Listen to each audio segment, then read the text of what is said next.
5 lieux, 5 artistes. Depuis plusieurs semaines, Prisme se dévoile dans les rues de Gembloux, un projet d'art urbain initié par le service culture de la ville.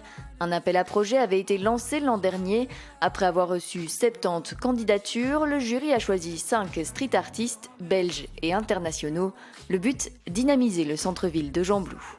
C'était aussi un projet qui permettait de valoriser aussi le travail des artistes et surtout de créer des liens sociaux, de permettre des échanges, des rencontres, que ce soit entre les artistes, mais aussi entre les artistes, les habitants et les occupants des différents lieux d'intervention. Au ressort, c'est l'œuvre de Malpegados qui orne la façade. L'association a tout de suite accepté de participer au projet Prisme lorsque la ville le lui a proposé. Nous, on a été ravis de pouvoir accueillir cette proposition. Et dans le cadre de notre travail, c'est vrai que tout ce qui est projets socioculturels sont des projets qui permettent de nous aider à réinsérer les gens et à les aider à reconstruire de nouveaux parcours de vie. Donc voilà, symboliquement, c'était quand même assez riche de pouvoir accueillir cette fresque pour nous. Les œuvres de l'artiste portugais sont articulées autour des animaux et surtout d'espèces en voie de disparition. Des représentations très peps qui ont tout de suite plu au ressort.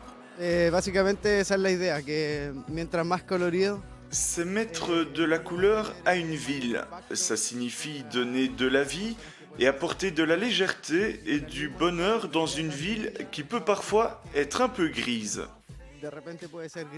Les membres de l'association apprécient aussi le clin d'œil à Magritte, même s'il n'était pas voulu à l'origine. C'était une belle coïncidence parce que je n'y avais pas pensé, même si je connais l'artiste. À chaque fois, mes dessins ont des symboles ou des icônes, comme le chapeau. Des symboles, il y en a aussi beaucoup dans cette œuvre de noir artiste. Le peintre et plasticien souhaitait en effet y insérer des liens avec la faculté. Lors de l'appel à projet, il avait été particulièrement inspiré par ce mur.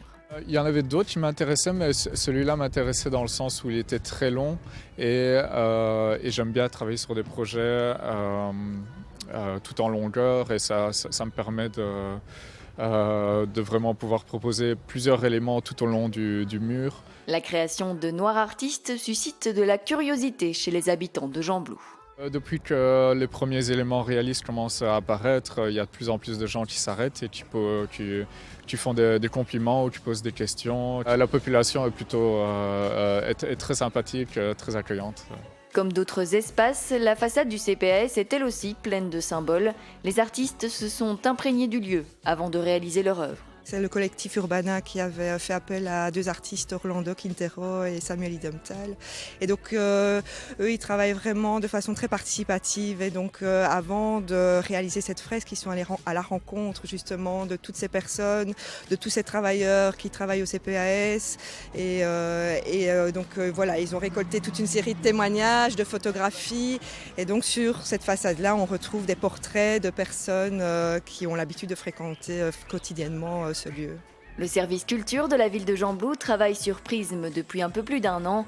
Le 22 juin, en même temps que la fête de la musique, un parcours sera organisé pour permettre aux Gembloutois de découvrir ce projet d'art urbain.